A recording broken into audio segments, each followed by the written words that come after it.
अस्सलाम वालेकुम नाज़रीन।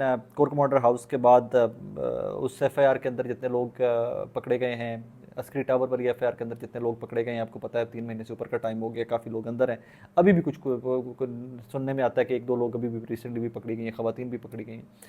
बहरहाल आज कार्रवाई में आपको बता दूं कि आज मैं खुद एटीसी के अंदर मौजूद था। आज क्या क्या होता रहा वो मैं सारा कुछ आपके सामने रख देता हूँ। खदीजा शाह साहिबा, सनम जावेद साहिबा, तैयबा राजा साहिबा, डॉक्टर यास्मीन राशिद साहिबा, आलिया हमजा साहिबा, इनके समेत मुझे डॉक्टर यास्मीन राशिद साहिबा ने बताया कि 18 के करीब खवातीन हैं जो भी जेल के अंदर हैं। आयशा भुट्टा साहिबा, not to forget Ayesha Bhutta साहिबा।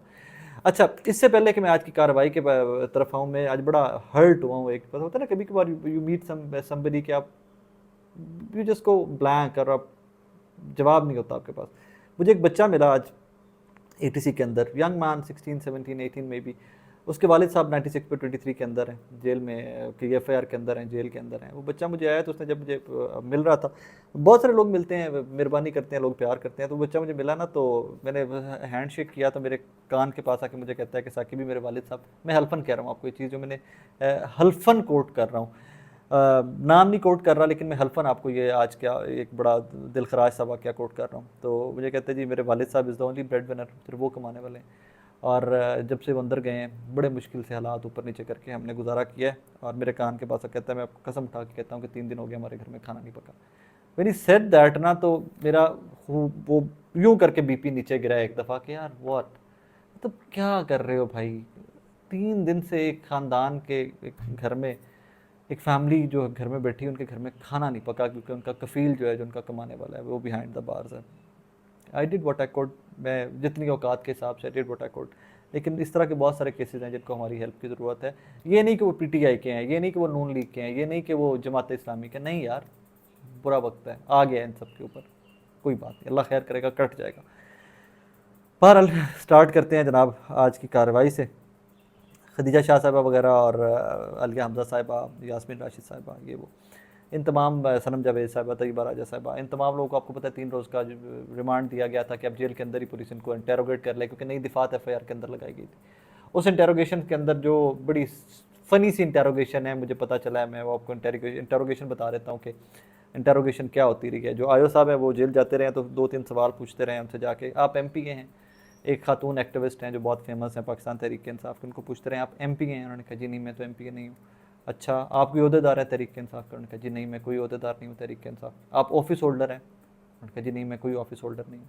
अच्छा, आप इमरान खान से मिलती रहती हैं? उन्होंने कहा जी मैं 2 दफ़ा इमरान खान साहब से मिली हूँ, क्योंकि मैं डिजिटल मीडिया पे बहुत एक्टिव हूँ, तो मुझे 2 दफ़ा जब डिजिटल के लोग हमारी पार्टी के मिलते हैं तो उसमें मैं 2 दफ़ा मिली। अच्छा, आप इमरान खान साहब से रब्ते में थी? उन्होंने कहा जी वो इमरान खान है, साबिका वज़ीर-ए-आज़म पाकिस्तान है, चेयरमैन तहरीक इंसाफ है, तो मैं उनसे कैसे राब्ते में रह सकती? नहीं होता है ना कि वो जो लोग ज़्यादा पार्टी के वोकल होते हैं तो उनको डायरेक्टली लीडर जो है उनसे रब्ता नहीं जी मैं राब्ते में नहीं हूँ। अच्छा, तो आप एमपी नहीं हैं? मैंने कहा जी मैंने आपको एक दफ़ा बताया मैं एमपी नहीं हूँ, और एमपी कोई इतनी छोटी चीज़ नहीं होती। अगर मैं एमपी होती तो आप गूगल कर लें, आपको पता चल जाएगा मैं एमपी हूँ कि नहीं हूँ। अच्छा चलें ठीक है, तो फिर ये आपने जो किया किसके कहने पे किया? उन्होंने कहा जी मैंने क्या किया, वो जो आप एहतजाज करने गई थी। उन्होंने कहा जी सारी दुनिया ही गई थी, सारे लोग गए थे, मैं अकेली थोड़ी गई थी। अच्छा, तो आपने किसी के कहने पे नहीं गई थी? उन्होंने कहा जी नहीं, मैं किसी के कहने पे नहीं गई थी, सब लोग जा रहे थे, मैं भी गई। तो आप फिर कैंट ही क्यों गई? उन्होंने कहा जी मैं कैंट ही नहीं गई, मैं सबसे पहले ज़मान पाक गई थी। मैं ज़मान पाक गई तो वहाँ पर लोग जो थे इकट्ठे, वो कहीं और चले गए हुए थे, तो लिहाजा मैं भी लिबर्टी आ गई थी, लिबर्टी से फिर मैं आगे कैंट चली गई थी। तो ये नहीं है कि मैं सिर्फ कैंट का मैंने चूज़ किया था, no, I did not choose Kant only. So I did not choose the Kant only, या सिर्फ मैं ही नहीं थी कि जो कैंट गई थी। Okay fine. अब आगे इंटेरोगेशन किस तरफ जाती है जी, कि जो पिछले 3 दिन के अंदर हुई है, क्योंकि 5 दिन का मजीद टाइम दे दिया गया, फर्दर 5 दिन पुलिस जो है वो फर्दर इन खवातीन से मजीद इंटेरोगेट कर सकेगी। बहरहाल जी फर्दर पिछले 3 दिनों के अंदर फिर क्या होता है आगे। अच्छा, ये तहरीक इंसाफ का यूट्यूब कौन चला रहा है? उनका जी मुझे क्या पता, ये कैसे चलता है? उनका जी मुझे क्या पता। अच्छा, तो आपको पैसे कौन देता है? उन्होंने कहा जी मुझे कभी किसी बंदे ने कोई पैसा नहीं दिया, मैं हल्फन कह सकती हूँ कि आज तक एक पेनी किसी बंदे ने नहीं दी। तो फिर ये यूट्यूबरों को पैसे कौन देता है, ये जो पीटी का एक ऑफिशियल और ये वो? उन्होंने कहा जो चला रहे हैं उनसे पूछिए, मुझे क्या पता होगा। नहीं, तो आपको नहीं पता? उनका जी नहीं, मुझे बिल्कुल नहीं पता। ये चलता कैसे है, कुछ तो पता होगा आपको कि यूट्यूब चलता कैसे है, इसका मैकेनिज्म क्या है? उसने कहा जी मुझे बिल्कुल भी नहीं पता कि इसका मैकेनिज्म क्या है, मैं उतनी ही नाइव हूँ जितने आप नाइव हैं, जितने आपको इन्फॉर्मेशन है शायद मुझे उससे भी कम होगी कि यूट्यूब कितना कम कैसे चलता है। तो आपको फिर पैसे नहीं मिले? उन्होंने कहा जी नहीं मिले मुझे। अच्छा, तो आपको पीटीआई में से कौन पसंद है? उन्होंने कहा जी मुझे एक ही बंदा पसंद है, मेरा लीडर एक ही है, इमरान खान। नहीं नहीं, तो इमरान खान से नीचे आपको और कोई लीडर पसंद नहीं है ख़वातीन में से? उन्होंने कहा जी सबके सब अच्छे होंगे, लेकिन लीडर मैं जिसको मानती हूँ वो इमरान खान है। अच्छा, इमरान खान के अलावा कोई और लीडर नहीं है तहरीक इंसाफ? उन्होंने कहा जी ये आप कह रहे हैं, मैं कह रही हूँ लीडर सारे होंगे, मुझे पसंद इमरान खान साहब है, या जो नरेटिव या जिनका नज़रिया है वो इमरान खान साहब को मैं फॉलो करती हूँ। अच्छा, तो मतलब ये टोटल इन्वेस्टिगेशन थी, और इस इन्वेस्टिगेशन के गिर्द एवरीथिंग वाज रिवॉल्विंग। कहीं पर एक आयोग के साथ थोड़ा सा ख़वातीन ने यह भी कहा है कि क्या आपके घर में बेटियां नहीं हैं, आपके घर में औलाद नहीं है, आपके घर बहनें नहीं हैं, क्या आप लोगों ने अल्लाह को जवाब नहीं देना? कुछ इस किस्म की गुफ्तगू भी एक आयोग के साथ हुई है, और आयोग ने कहा जी कि मैं नौकरी कर रहा हूँ, I am doing my job, I do what I am told, मैं सिर्फ वही करता हूँ जो मुझे बताया गया है, और मैं तो सिर्फ इन्वेस्टिगेशन या इंटेरोगेशन के लिए हाजिर हुआ हूँ आप लोगों के पास। बहरहाल इसी तरह की कार्रवाई है, और यही चलती रही है इस सारे स्नैरियो के अंदर। दो तीन चीज़ें इसके अंदर फर्दर और ऐड कर लीजिए कि अब 5 दिन का मजीद वक्त दे दिया गया है। अब मेरी आज समीर खोसा साहब से बात हुई। देखिए, मैं कोई वकील नहीं हूँ, मैं समझने की कोशिश ज़रूर कर सकता हूँ कवर करते हुए इवेंट। वकला से डिफरेंट है, नैयर साहब से भी मेरी बात हुई है, समीर खोसा साहब से भी मेरी बात हुई है, राना साहब से भी मेरी बात हुई है, जितने रेलेवेंट वकला थे जिनके आज लोग पेश किए गए थे, जिनके क्लाइंट्स, उन सबसे मेरी बात हुई है। तो एक सवाल जो मेरा बड़ा अहम था कि काफ़ी सारे लोग हैं जिनकी ATC से बेल्स रिजेक्ट हो गई हुई हैं, जिनमें से तैयबा राजा साहिबा हैं, आलिया हमजा साहिबा हैं, और खदीजा शाह साहिबा हैं। सनम जावेद साहिबा की बेल रिजेक्ट नहीं हुई है ATC से, उन्होंने बाद में अप्लाई की हुई है। तो क्या अब इस 5 रोज़ा रिमांड के बाद उनका जो हाई कोर्ट के अंदर बेल अप्लाई की गई है, क्या वो इफेक्ट होगी? तो मुझे समीर खोसा साहब ने कहा है क्योंकि उन्होंने खदीजा शाह साहबा की बेल वहाँ पर अप्लाई की हुई है, तो उन्होंने मुझे कहा जी कि नहीं, हमारी वो बेल इफेक्ट नहीं होगी इस रिमांड से, क्योंकि जुडिशल कस्टडी है। मैं इस पॉइंट को कि बहुत ज़्यादा समझ नहीं सका क्योंकि इसके ऊपर मुख्तलिफ आरा हैं, लेकिन समीर खोसा साहब बहुत अच्छे वकील हैं, is a very fine lawyer, और खदीजा शाह साहिबा को रिप्रेजेंट कर रहे हैं। तो उनका कहना है कि हमारा हाई कोर्ट के अंदर जो बेल का प्रोसेस है वो इससे डिस्टर्ब नहीं होगा। अब फर्दर डेवलपमेंट यही है कि इस वीक या कमिंग वीक के अंदर दोबारा बेंचेस बन गए हैं, क्योंकि जजेस साहबान की तातीलात जो छुट्टियां थी वो ख़त्म हो गई हैं, so they are back to work.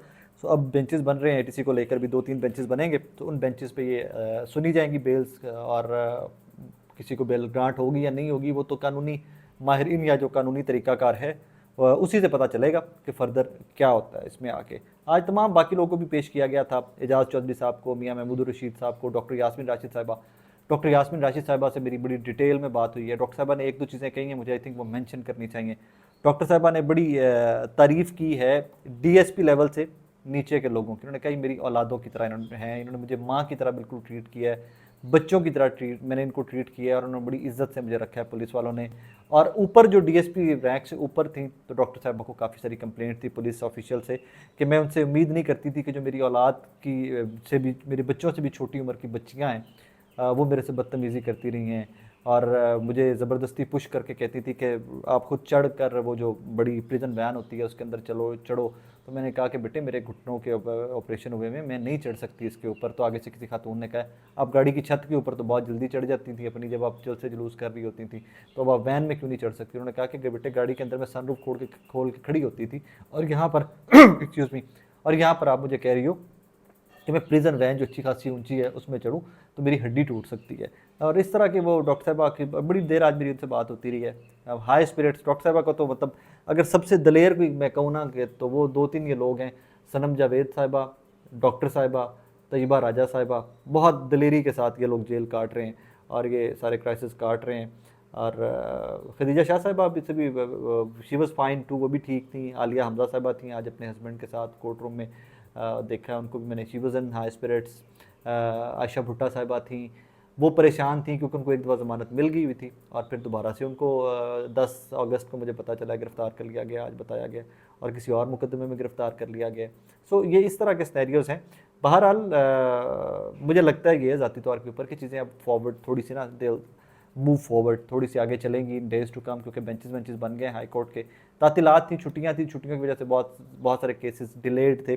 So अब आके मुझे ज़ाती तौर के ऊपर लगता है कि फ़र्दर ये चीज़ें अब आगे चलेंगी, और इंशाल्लाह अल्लाह पाक सब के लिए आसानियाँ करेगा। मेरा इसमें बड़ा सिंपल सा एक स्टांस है नाज़रीन, जिस किसी ने जुर्म किया है उसकी सज़ा मिलनी चाहिए, अनलेस अनटिल के रियासत माफ़ी का आपको कह दे कि जी हम आपको माफ़ करते हैं, आप दोबारा मत कीजिएगा। वरना जिन लोगों ने कुछ किया नहीं है उनको किसी कीमत सज़ा नहीं मिलनी चाहिए, उनको किसी कीमत, उनका एक मिनट भी ज़िंदगी का जो है ना वो ज़ाया नहीं किया जाना चाहिए। एंड आई होप कि मेरी ये दुआ, मेरी ये ख्वाहिश, इसका प्रैक्टिकली कुछ होता हुआ हमें इन डेज़ टू कम नज़र आए। अपना बहुत सारा ख्याल रखिएगा, समीर खोसा साहब जो खदीजा शाह साहबा के वकील हैं, उनका केस का लेवल क्या है, केस का पहलू सारे जो हैं वो मैंने एक अलग से वीलॉग उनके साथ रिकॉर्ड किया हुआ, या गलबन इससे पहले वो अपलोड हो चुका होगा या इसके बाद वो अपलोड हो जाएगा, तो वो वीलॉग भी देखिएगा। आपको इस 96 पे 23 और हाई कोर्ट का जो सारा प्रोसेस है इसकी ज़रा लेंथ में समझ आ जाएगी। अपना बहुत सारा ख्याल रखिएगा, दुआ में।